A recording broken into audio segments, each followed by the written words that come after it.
born Lisa Santos. My biological parents were 16 and 17 at the time, and I was put up for adoption.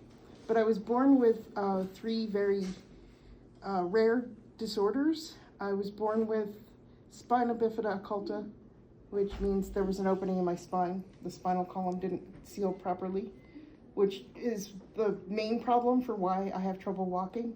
But I was also born with Turner syndrome, which is a chromosomal disorder. You only find out after, genetic testing. And that affects, well, basically, instead of having an X and a Y, or an X and an X, I only have one X. So I am technically intersex. And I also have a disorder called arthrogryposis multiplex congenita, which basically is the Greek term for crooked joints. So that's all the reasons why I have trouble walking. I've always been like this. I was never supposed to be able to walk, but nobody told me that, so I did. Because I saw everybody else walking, and I walk funny. I walk with a limp, and I didn't really notice I was different until I got to school, and kids started making fun of me. And it was just, I'm different, that's it. And I've always been different, so I don't know any other way to be but to be me. Unfortunately, I got bullied and criticized, and I was adopted into a very white Catholic family, so I had a lot of rules put on me on how I should be. And I grew up believing I'm supposed to be this person, and I'm not. I didn't fit into that mold, but I kept trying.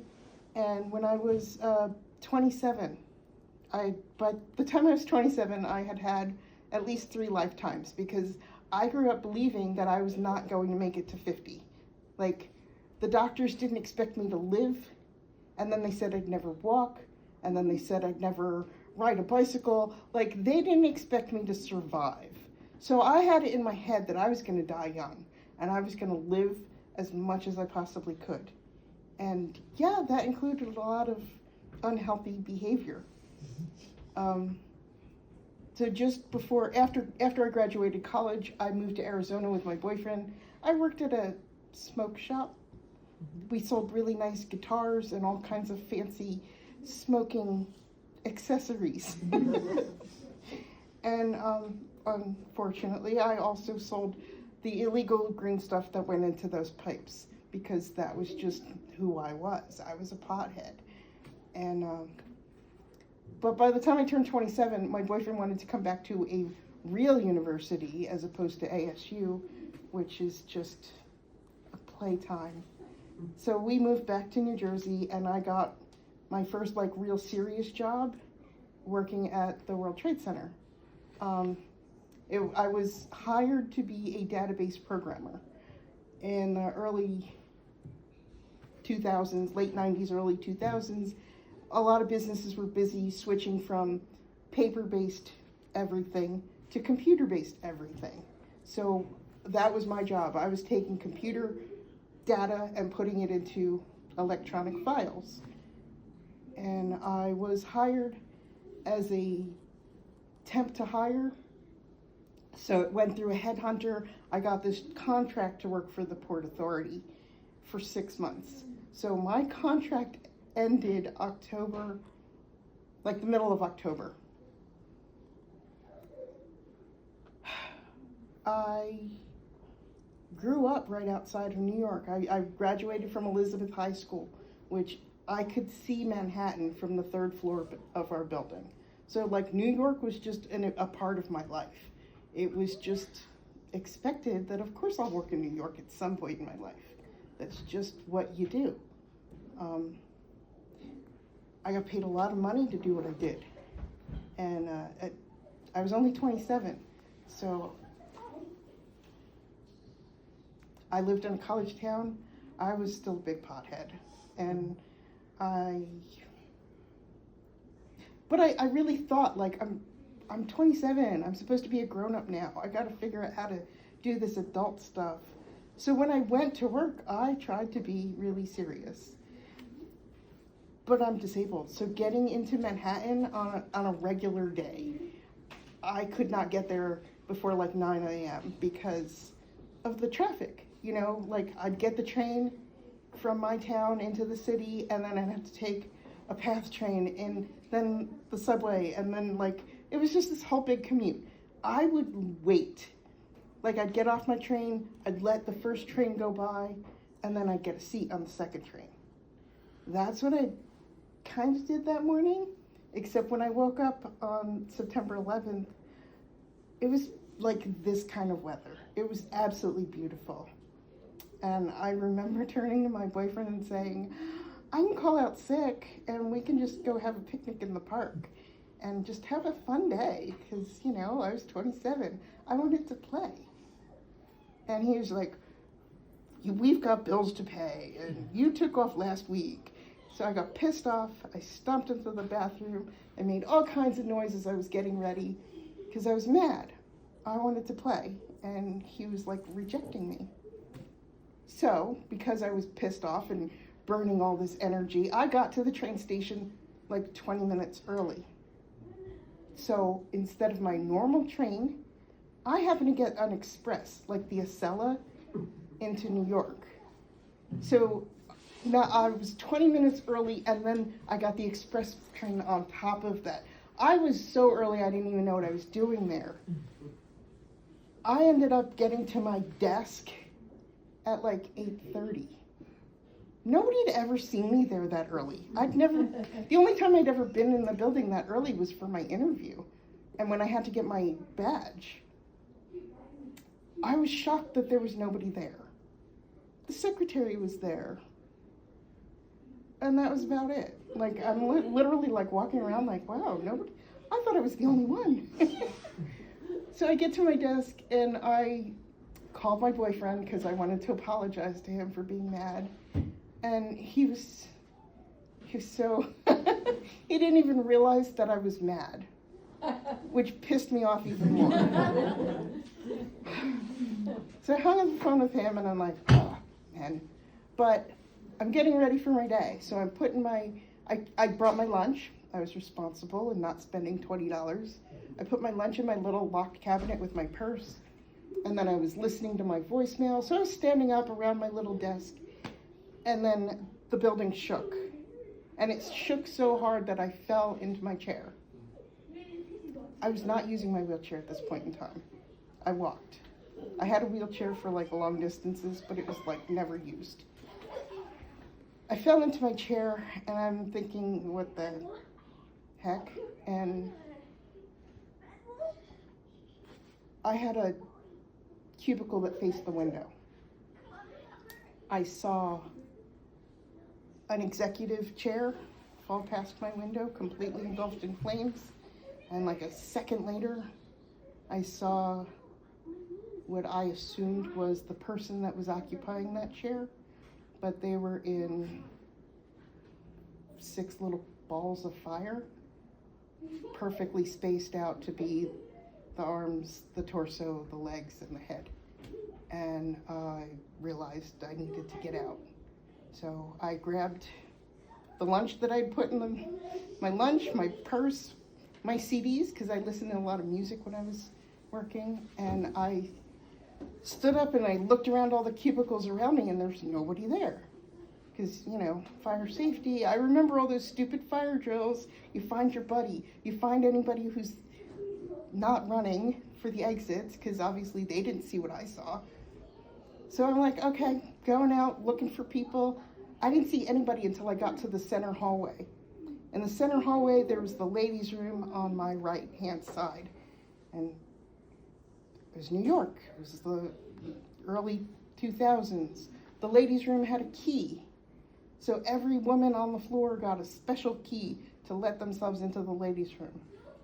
There was a woman there fumbling with her key, trying to get into the ladies' room. And I yelled at her, like, we got to get out of here. Don't worry about going to the bathroom right now. And she said, no, I was here the last time. I need wet paper towels to cover my face. And I remembered, like, my uncle was there in 95 when the first bombing happened. And my uncle had had a heart attack because he'd been so high up and it took so long to get out, and he never wanted to go back in those buildings ever again, and he didn't. And now here I am. But I'm trying to keep myself calm.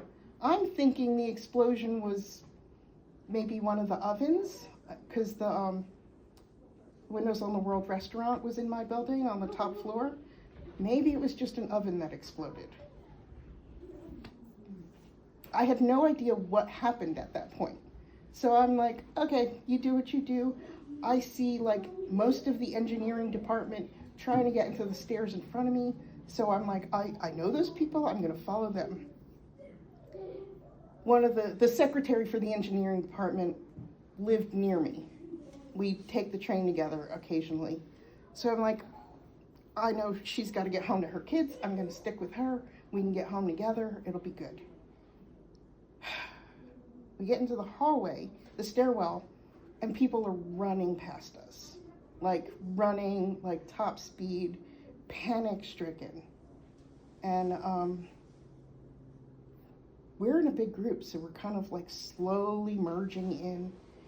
And as soon as I get on the stairs, I'm like walking, but obviously I'm walking slowly. And people are running past me, and I start feeling guilty because I can't keep up with the people who are going really fast. And I feel like I'm holding up all the people behind me.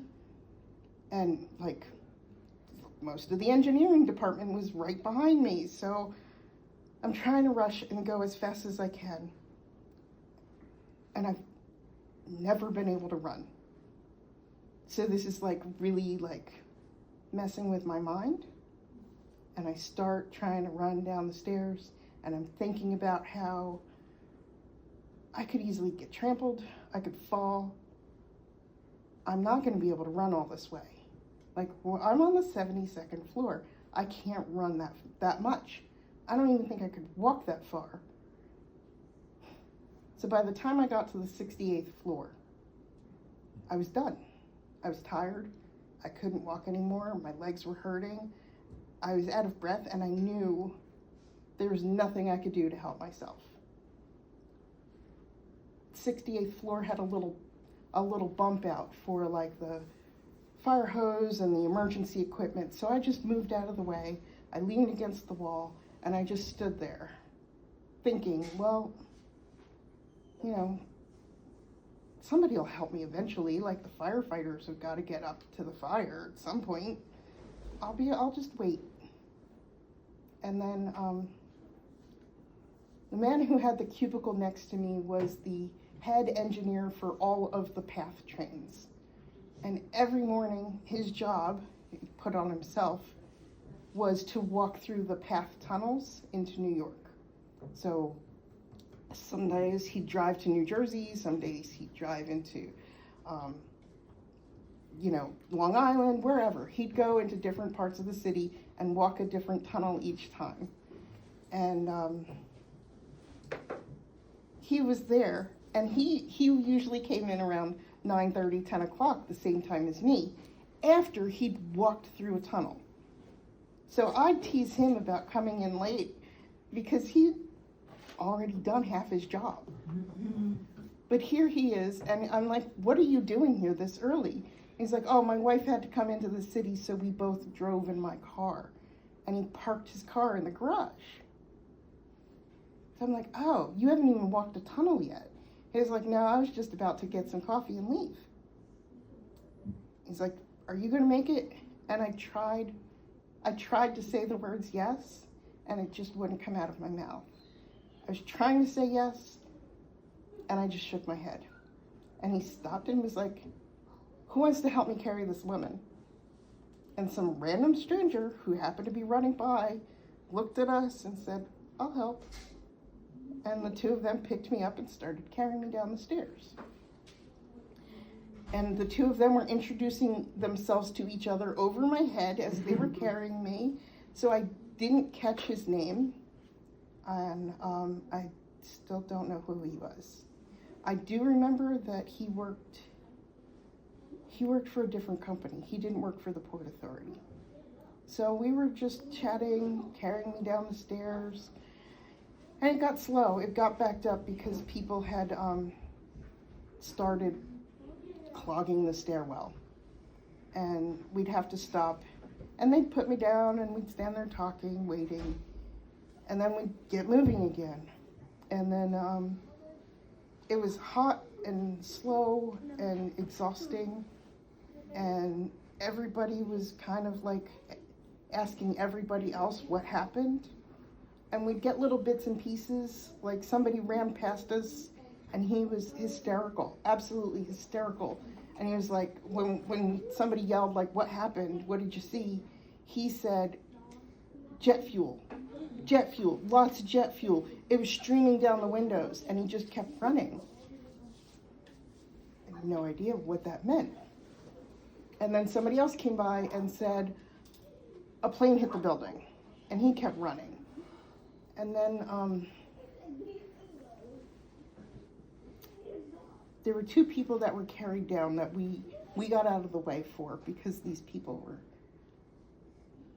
so badly charred, they were unrecognizable.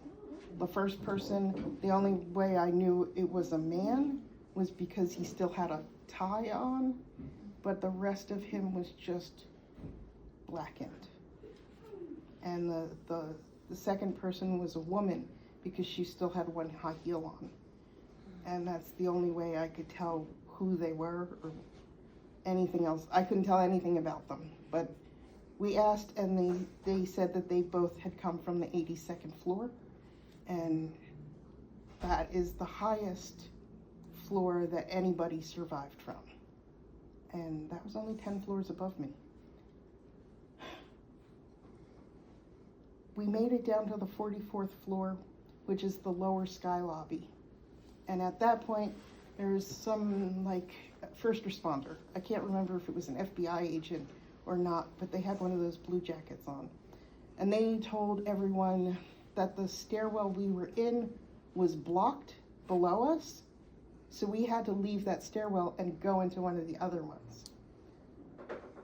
Of course, everybody's streaming out of this one stairwell into the main lobby.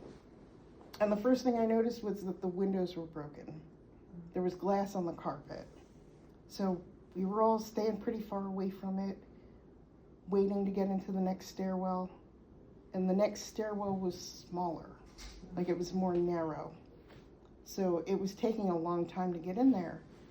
And at first I didn't care, because I didn't want to be stuck in that stairwell again. But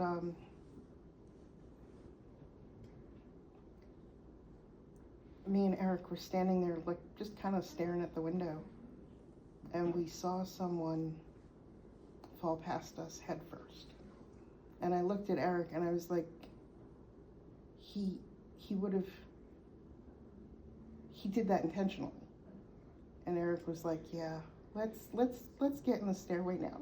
Mm-hmm. And he kind of like moved people to make sure that we got into the stairway. And that one was even slower, because while we were in that stairway, we felt the building shake and we heard another explosion. And none of us had any clue. We were just looking at each other like, what's happening now? It wasn't in our building. We could tell that. And like I said, Eric's an engineer. He's the head engineer. I'm with his boss, who's the head engineer over all the engineers. And I'm like, what's going on? Like, explain? Like, these guys should have known what was going on, and they had no clue. And then I remember we kept getting stuck for like minutes at a time, just waiting. And I tried using my phone, and it wasn't working, and I had no idea why. And I'm like, the antenna's on our building. Like, what's going on? And yeah, no idea. Everybody was having trouble. So it was just like, okay, I know something's going on. I can't reach anybody. I'm stuck in this hallway, the stairwell, with all of these people who you could feel the panic in everyone when we were standing still. And it felt like it would just take one person to push somebody, and the whole stairway would be in chaos. But every single one of us, like you could just look at our faces, every single one of us was like, I'm a professional. I'm going to keep my stuff together and we're going to get out of this. And eventually we started hearing this noise that was rising up the stairwell. And it was amazing because the stairwell was very echoey. And when I figured out what it was applause. People were clapping and saying thank you and God bless you. It was the firefighters. It was the first company of firefighters that were marching past us. So now we're single file, one going down and up. So nobody was moving except the firefighters. Everybody backed against the wall and let these guys come up. And we were all clapping and saying thank you and wishing them well, you know, and telling them, you know, you got a long way to go. You know, you got to get to at least the 82nd floor before you see any action. And these guys were troopers, you know. They were all wearing full gear, carrying everything, and it was hot and sweaty in that stairwell. So I felt like that round of applause was just like to lift their spirits. At the end of the second group of firefighters, I was standing on the landing right in front of the stairs, and there was this old man who was last in the group, and he wasn't carrying anything. He didn't have any equipment, and he stopped and put one foot up on the landing and took out a handkerchief to wipe his brow. And I looked him in the eyes and said, thank you. And something came to me at that moment and said, he's not going to make it. And of course I had no rational reason for thinking that, but it just entered my mind. And I was like, well, maybe, you know, he's old. Maybe he'll have a heart attack or something. There you go. We keep going. The water keeps piling up in the stairwell. The water is like running down the walls. And by the time we got down to like the 20s, we were in an inch of water. And it took about an hour to get out of the building. And then by the time we got to the ground floor, again, there were people rushing us around to walk down the escalator, because they didn't want us to go out of the first floor because there was glass all around. All those windows were busted out.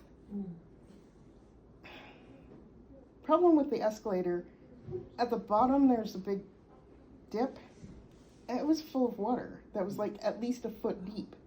And I'm watching everyone in front of me like jump over it. I'm like, I can't do that. I can't do it. I'm not jumping. I'm walking. And it was like up to my shins. And it was ice cold. But as soon as I was out of that, I was free. And I started walking as fast as I can, following. Every few feet there was another like FBI agent or cop telling us which way to go, directing us through the mall out to the Barnes & Noble. We went to the exit that was next to the Barnes & Noble, which was the 5th tower of the World Trade Center. And at that door, we all got bottlenecked again because we have to go single file through the door. There's an FBI agent on the outside telling every single person, don't look up. Don't look up. Don't look up. Don't look up. Don't look up. Don't look up. So by the time I got out the door, I'm looking up. Because you hear that enough, I don't know, I'm a rebel, I guess. I had to look up. But it wasn't looking up that was the problem. It was looking around. Because yes, there were people falling to the ground. But worse was the sheets that were already covering the bodies that were already on the ground. Eric and the guys were still with me. Eric grabbed my arm, like he was taking me to a dance, and he was like, let's go. Rushed me across the street, and there was a triage station set up by the paramedics. So there was an ambulance, a couple paramedics, and a little circle of chairs. Eric's like, this is great. You sit here. I'm going to buy these guys a beer, because he had lots of money anyway. I'm going to buy these guys a beer. I'm going to come back and make sure you can get to New Jersey this, in a couple hours when everything calms down. And I said, all right, I'm going to stay here. I'll talk to the paramedics. I'm fine, but, I'll hang out with them. I watched him and the guys walk around the corner. I sat down and I started looking up at the building. And that's when I realized that both buildings were on fire, and I had no idea why. And I'm watching, and I hear this helicopter hovering around, but because of the smoke, I couldn't see it. So I'm looking up, and I'm looking for it, and I'm looking for it, and I realized that the South Tower was a little wobbly. And I'm like, why is the top of the building shaking? And I literally sat there and watched the top of the building collapse on itself like a house of cards. And it took me a few seconds to kind of snap out of it and realize this is falling, and this isn't a movie, and I need to move because it's falling on me. And I was sitting outside the Millennium Hotel, and at that point in time, they had these big big concrete or cement tree planters, and I could easily duck behind one of them. So I did that. I ducked behind it, and then I realized, there's big pieces of debris coming down. I'm probably gonna die. But I'm ducked down behind this planter, and this part makes me sound crazy, but I heard my mother's voice, who was dead, my dead adopted mother. I heard her voice inside my head saying, it's not your time. And all of a sudden, I could see the neon green backpack on the paramedic. I couldn't see the paramedic, only the backpack. I reached out, I grabbed onto that for life. I held on as I heard that person yelling to their partner, we gotta get around the corner, we gotta get inside one of these buildings. And I let them lead me into that building. And when I got inside, I was the only civilian. Everybody else was either a cop, a firefighter, a paramedic, the hotel security guard, and they're all like, all right, what are we doing? And the security guard's like, follow me, we're gonna run through the basement, we'll come up on this other street and we'll figure it out from there. They start running. And again, I'm like, I can't do this. But the security guard's in the lead and he's yelling instructions. I hear them in the basement saying, grab a towel for your face. Okay, I can follow his voice. I'll be okay. Go down the basement. I have no idea where these towels were he was talking about. I didn't see towels. I was in a huge laundry room, but there were some really fancy bathrobes hanging up. So I took one of them, literally thinking, yeah, I'll steal a hotel towel. Nobody's gonna know. So I took the towel to cover my face. I hear their voices. I'm following them through the basement. Get to the next set of stairs, and I'm thinking, I can't do this. I can't do another set of stairs. By the time I got up to the ground floor again, the door was shut. I heard it click before I got up to the level. There was nobody around. I walk outside, and I was in at least ankle foot of paper and debris. And I knew things were never going to be the same. It looked like a war zone. And I was so turned around, I didn't even know where I was. But in my mind, I thought, I'll just walk to the corner and see if I could figure out where I am. Because I have a rough idea. I know I'm near Broadway. I could get to Broadway somehow. So I walk up to the corner, and as I'm approaching the intersection, there's a photographer coming straight at me, and he stops to take my picture. And then this cop comes running from the other way, and he's like, excuse me, get the fuck out of here. The other building's gonna come down. You're an idiot, go. So I'm like, I'm going wherever the cop came from. So I turned that way. And the photographer followed the cop, and I have no idea who he was, but I want to find that picture someday. So I went in the direction that the cop was running from, and I found a Starbucks, and paramedics and cops were pulling cases of water out of the basement of this Starbucks, and I figured that's the place for me. I'm going to find help here. So I went in, I grabbed a bottle of water, and I sat down at a table, and I thought I could finally relax. I could finally rest. As I didn't even get a sip out of my water before a cop runs in and yells, "The other building's coming down. Get out now." And everybody got up and ran. And I thought to myself, if I'm gonna die in a Starbucks, that's it.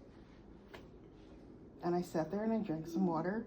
And I remember I put some of the water on the bathrobe to wipe off my face. And a priest comes up to me.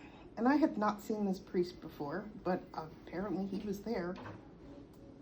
And he said, "Didn't you hear them? The other tower's gonna fall. We gotta get out of here." And I told him, "I can't walk anymore. I'm disabled. I'm not used to all this walking." And he said, "Oh, well, where were you?" I said, "The 72nd floor of the North Tower." And he said, "Oh." I didn't know what that meant. He's like, "I'm gonna help you." He picks up my purse, he picks up my lunch bag, and the bathrobe now.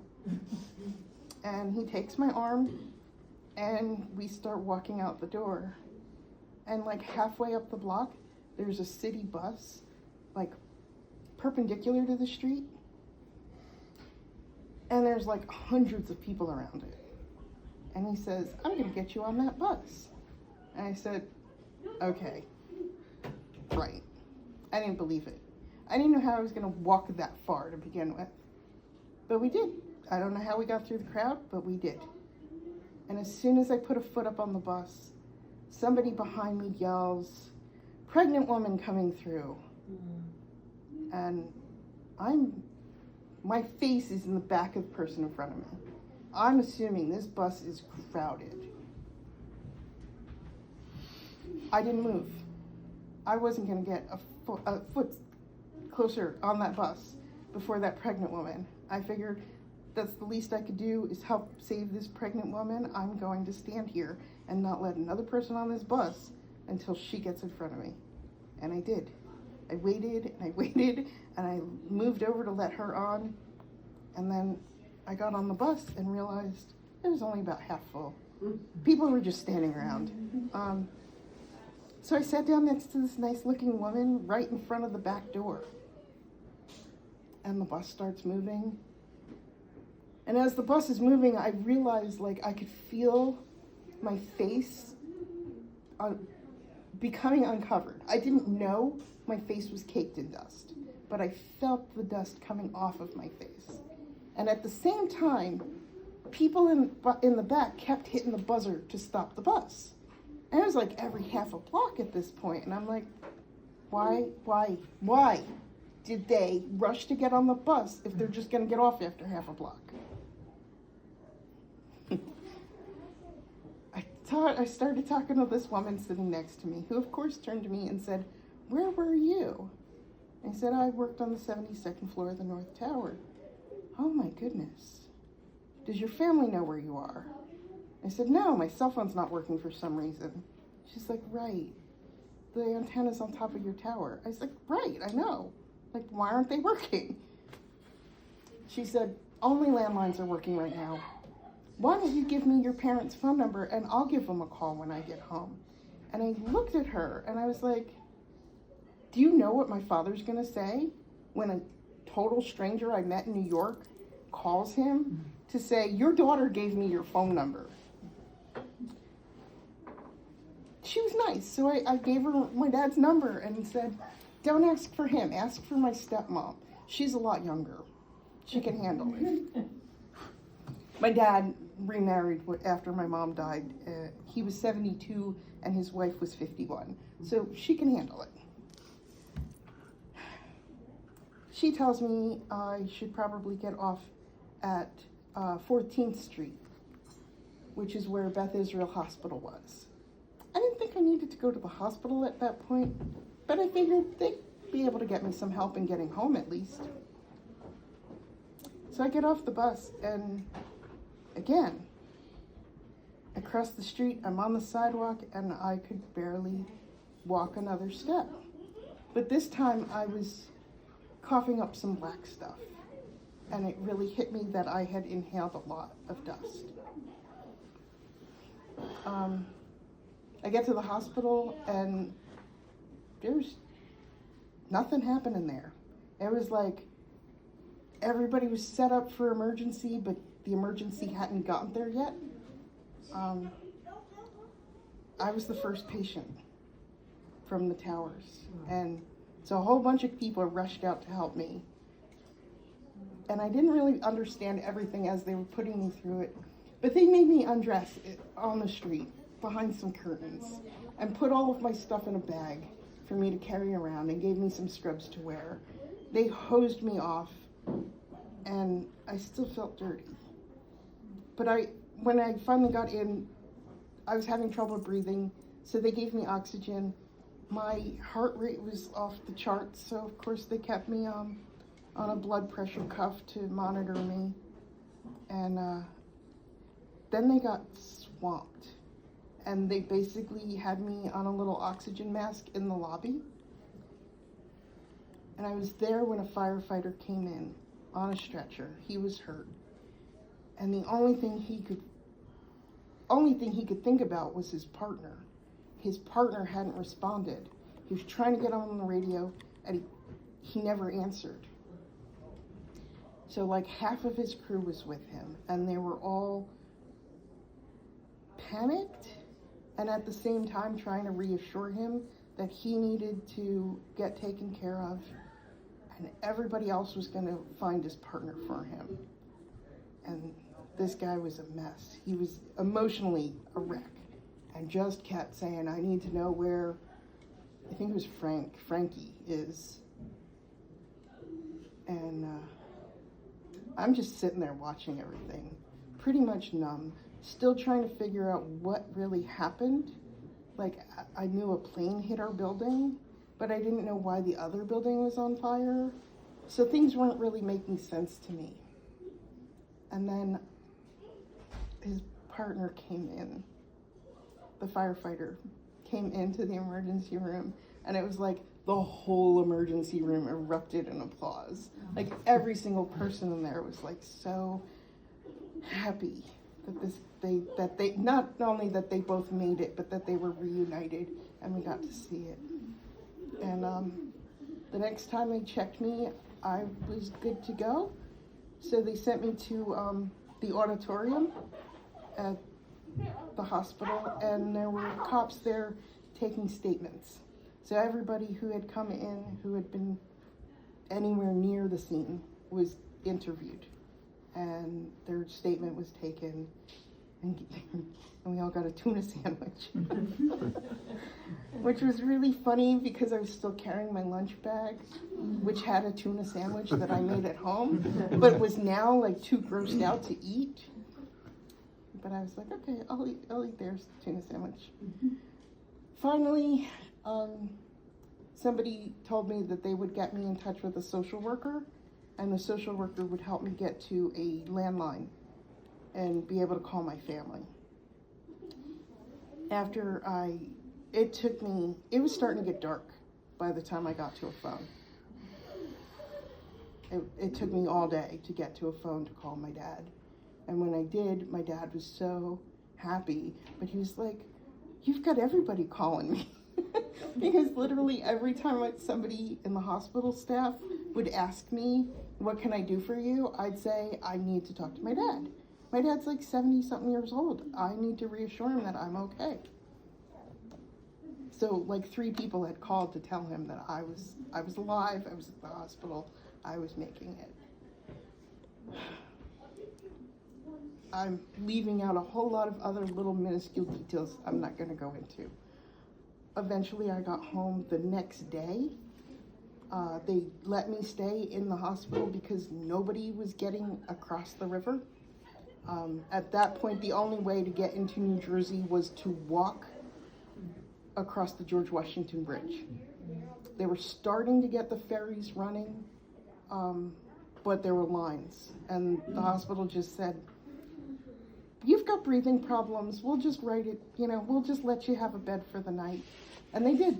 They set me up in a little bed for the night, and they said they'd get a social worker to meet with me in the morning, that people were going to be offering free counseling, therapy services. They'd hook me up. I couldn't sleep.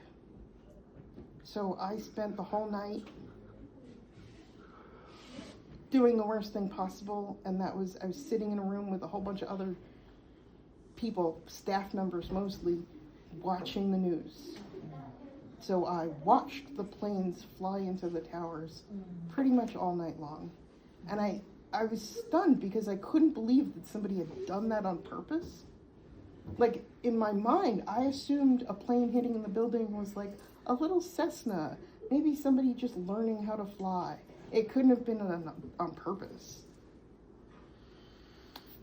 The weight of that emotionally, that somebody had done that on purpose, and finding out about all the other flights that had been stopped, and the Pentagon being hit, it was overwhelming. And all I wanted to do was go home. All I wanted to do was hug the people I loved. So the next morning, I couldn't wait. I didn't wait for the social worker, didn't wait for the psychologist. Once the trains were running, I asked a nurse, "Where's the nearest train station?" And she said, "Oh, we're in Union Square. It's right across the street." Cool. Grabbed my now garbage bag full of stuff, and I walked out the door in those hospital scrubs that didn't fit me at all. And I went looking for the subway. And I was so out of it, I didn't even see the subway station. I walked right past it and had to ask the cop that was standing on the corner, "Where's the subway station?" And he just turned around and pointed like a New York cop would, like, "Idiot, it's right there." I get down there and it's all free. They're like, "Everything's free today. Just go on. You don't even need your card." Cool.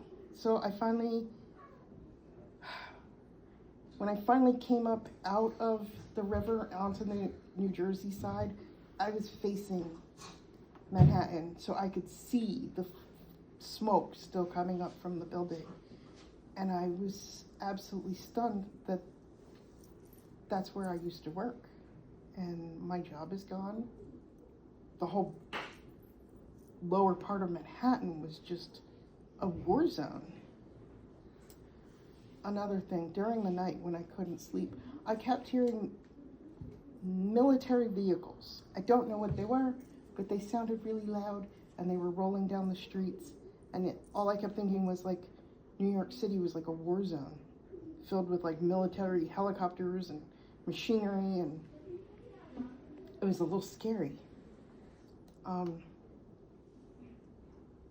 I got home, my boyfriend was really happy to see me, and I didn't want to do anything but smoke a joint, eat some food, and take a nap. And that's pretty much all I did for the next month. I played Diablo, which was like this stupid game that had just come out. I played that game until I beat it. Smoking pot, eating takeout, and not thinking about anything. I had to go back into the office 2 weeks later. Basically, our supervisor wanted us to see each other. And part of that was because all of us made it out. Our whole group survived. Mostly because nobody was there. And every single person, we all got a chance to go around and share what our stories were. Most of them were late. One lady missed her train, another lady's car wouldn't start, somebody's alarm clock didn't go off. Even our my boss's boss, our big supervisor. We had a meeting scheduled for 9 a.m., but he was still in New Jersey at the Port Authority building, picking up some paperwork, and he saw the first plane hit. He saw it hit and knew his people were in that building. And yet, only 3 of us were. Only 3 of us in our little group were actually there. One person was on the elevator coming up, and he's the only person that got injured. He was stuck in the elevator for over an hour and a half. As the building started to collapse, the elevator shaft was filled with jet fuel and it exploded. And when it exploded, the elevator went up and opened up, and everybody in it got thrown in a different direction. And one of the ladies he was with was in the engineering department, and I ran into her at the hospital, and she was so upset. And she was like, oh my God, I was with Anthony and I think he's dead because we were standing there together and then the elevator blew up and he was gone and I thought I was having a heart attack, and she was a mess. But she made it. It wasn't a heart attack, it was just a panic attack. Very understandable. But she had me convinced that Anthony was gone because he just flew away from her. He did fly away from her. He literally flew through the air and fell into the coach shop. And luckily landed on a bunch of luggage or purses. And that saved his life. And it's like every single person in our group had some miraculous story that saved them. Most of the engineering, everybody I knew in the engineering department also survived. But when the big boss saw me at that meeting, like he walked in a little bit late and he's like, hey, you're famous. And he's like, what are you talking about? He's like, didn't you hear the president's speech? It's like, no, I didn't listen to that. I'm not watching the news at all. And he's like, the president mentioned you. I said, what do you mean? He said, Frank. He called him Frank. Mr. Lombardo, the chief engineer for the whole Port Authority, is the guy who was carrying my purse. He's the one who had to report to President Bush as the chief engineer for the Port Authority why the buildings fell. These buildings were supposed to be able to withstand a plane crash. He was the one who was being held accountable. And he spent the whole time telling the president about how his engineers saved this poor disabled lady and carried her down 68 flights of stairs. So when the president gave his speech, he mentioned that. And a few weeks later, there was some lady on Oprah Winfrey show saying that she was the lady who was carried down from the 68th floor. And I said, cool, I don't want to be on Oprah Winfrey. I don't want that kind of fame. I don't want to be telling people my story. I want to be sitting home smoking pot, eating Chinese food, playing Diablo, and doing nothing.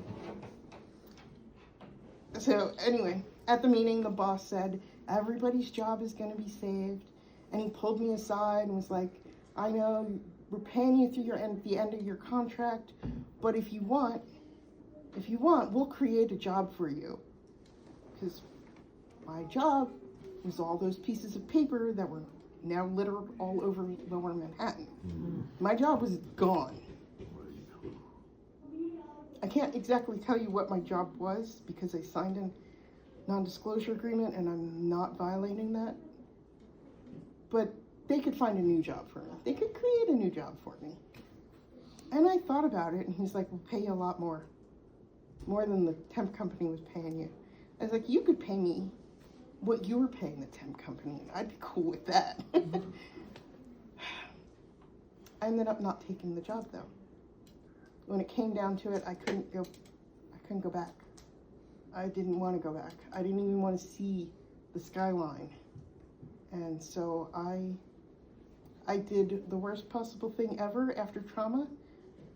I changed everything. I dumped my boyfriend. I moved to Maryland. I didn't really follow through on my therapy. I stopped taking my medicine. And my addiction turned to promiscuity. I would meet people and pick up people at bars. And that was, instead of drinking and drugging, I was acting out promiscuously. In Maryland, I moved in with my sister in Ellicott City. And my sister and her husband were the kind of people who never really wanted kids, didn't want to be responsible for kids, thought I was still kind of a kid, and treated me as such. And this was boot camp, and I was going to pay rent, and I was going to report in. If I wasn't going to be home by midnight, I needed to call. And I initially was okay with their rules, but I was bored. So I started meeting people online. And that's how I met my ex.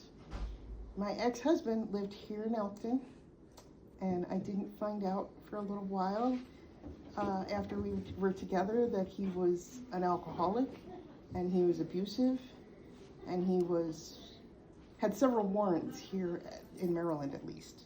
And that's why he was in a hurry to get us out of state. And we traveled around the country for a while. We ended up in Arizona because I lived there, I was familiar with it. And it was when we were driving to Arizona, Tucumcari, New Mexico, we got into an argument because I told a man what time it was. I told a man at a bar what time it was, and back at the hotel room, Mike decided to show me that he wasn't going to be disrespected by me talking to other men in front of him. And he ended up breaking my nose that night. And I left that hotel room thinking the maid is gonna think somebody was murdered in that room because a nosebleed, it sprayed all over the walls. It was terrible. And I stuck with him. I was with him for 5 years, mostly because I had let myself feel unworthy.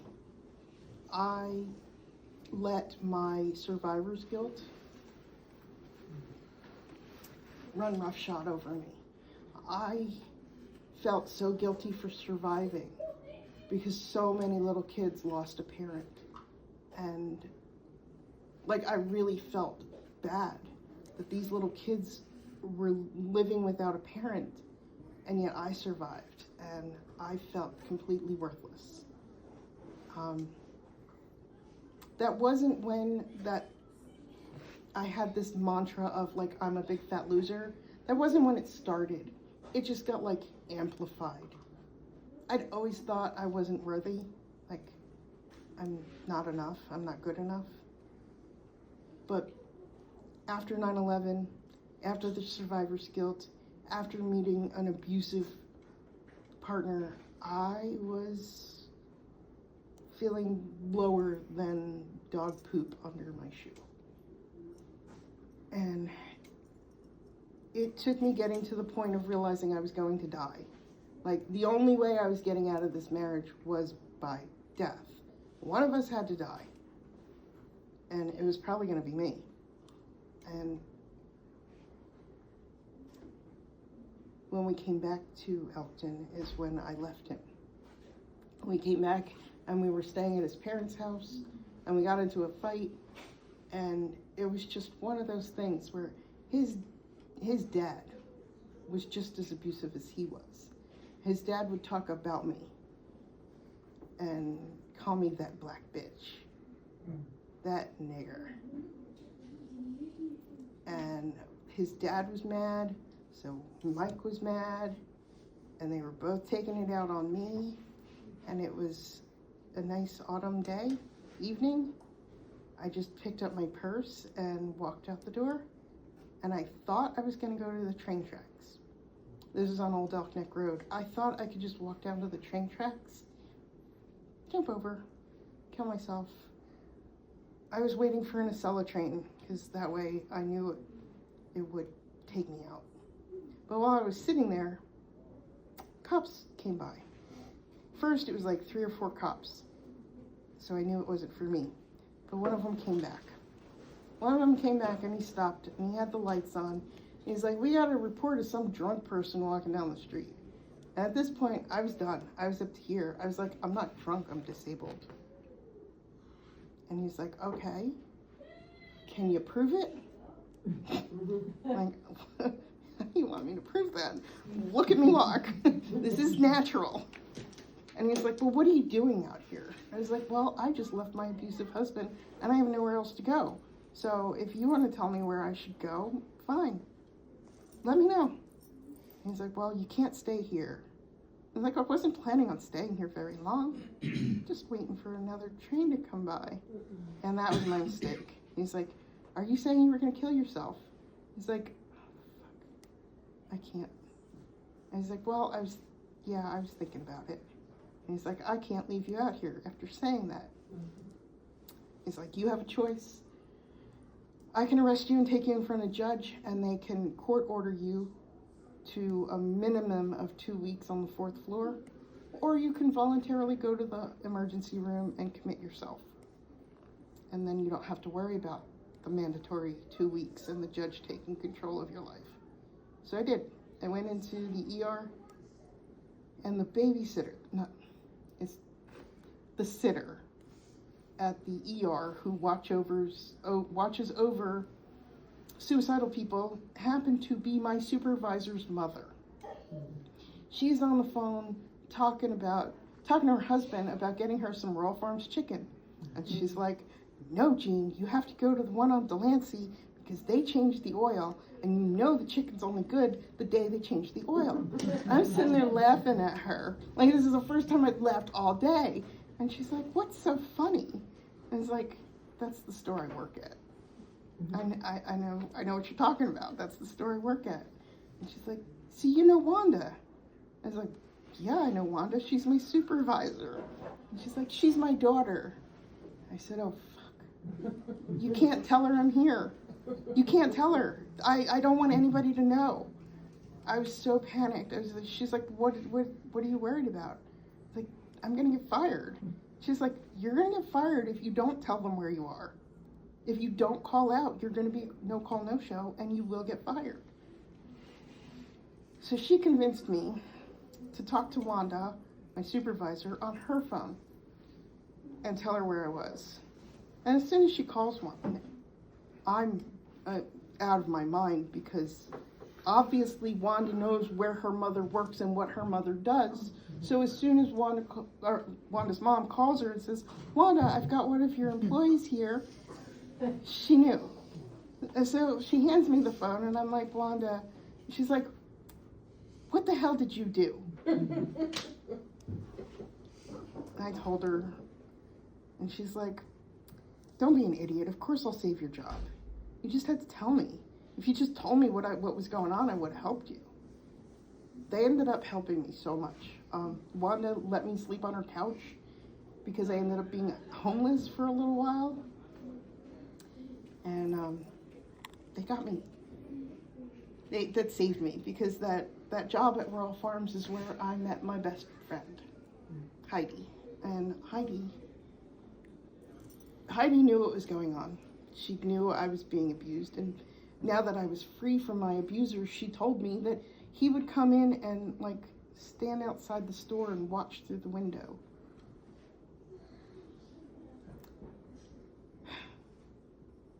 Heidi became my best friend after that.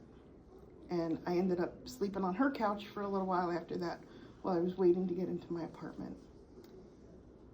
While I was sleeping on her couch, her daughter, who was in active addiction, called and said, Mom, I'm pregnant. I'm still using, and I need to get away from this crack house she was in, which is on the next block over there. So Heidi and I go pick up her daughter Megan and bring her back to her apartment. But now there's no room for the three of us, because she's got a little 1-bedroom apartment. So I was working on getting into my own place, and Heidi started spending a lot more time with her boyfriend, this guy. And me and Megan were hanging out a little bit more, and I got to know her a lot better. And then she moved her boyfriend in, and it was but I got my own place, and I was living right across the parking lot from them. and things were cool.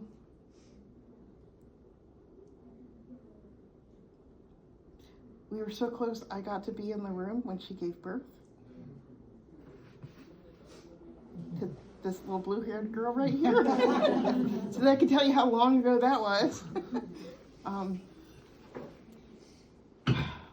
I was still not sober, but I wasn't really using or abusing things. I would drink, I'd smoke pot when I could, but I wasn't really in a terrible state of addiction. But I was conscious enough to realize that I wasn't healthy and I needed help. And it took about 3 years before I really decided to get clean and start going into 12-step. And it was because this one was playing out in the yard, toddler, running down the hill, falling, rolling. I think she could like break an arm or something, and none of us are sober enough to drive to the hospital. Maybe that's a problem. Maybe. Not sure, but maybe. So I started getting clean, and then within a year, Heidi got diagnosed with diabetes. So she had to stop drinking. So then we were like sober buddies. We could be sober together. And it was around that time that a friend of mine gave me a big red book for ACA. And he made me read The Laundry List, which is one of our pieces of literature. And I said, yeah, there's about 3 of them that I'm like, maybe not, I don't know. But yeah, all the rest of them, definitely me. I could probably use this. And I took that book and I put it on bookshelf and it sat there for a whole year. And it was when I turned 40 that I decided I needed to reclaim my life. I needed to get some control over my life. And that's when I went to my first ACA meeting. And I listened to all these people share. And I thought, geez, these people are really fucked up.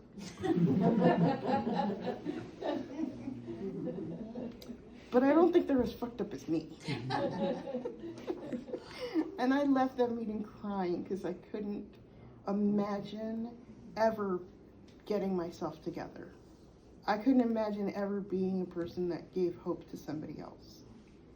But I kept going back and I started working the steps. And eventually I realized that all of my problems were in here. Every single one of my problems started with, I didn't love myself. I didn't think I was good enough. And all of that could be changed by changing my perspective.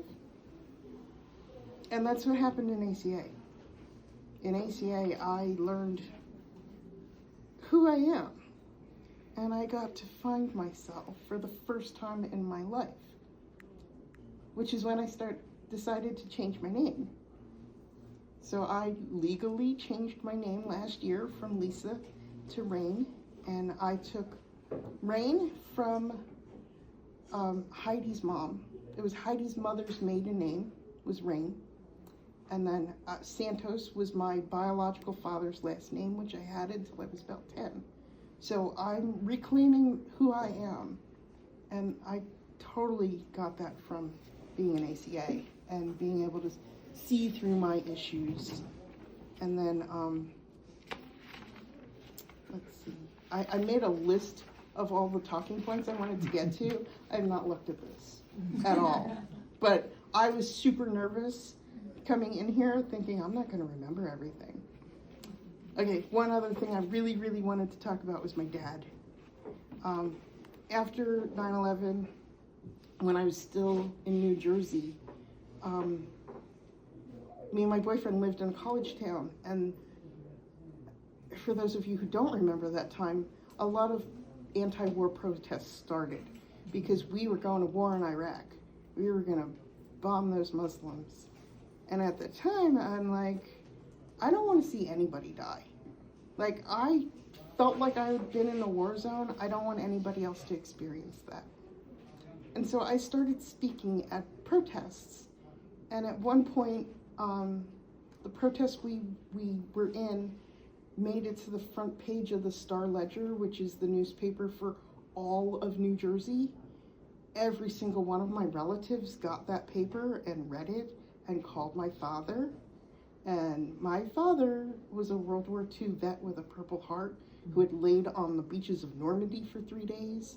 He sacrificed for this country. He was a proud patriot. Having his daughter be a rouser anti-war protester seemed way too far-fetched for our very conservative family. So everybody called my dad, and my dad called me and my boyfriend down to his house for dinner so he can talk to me.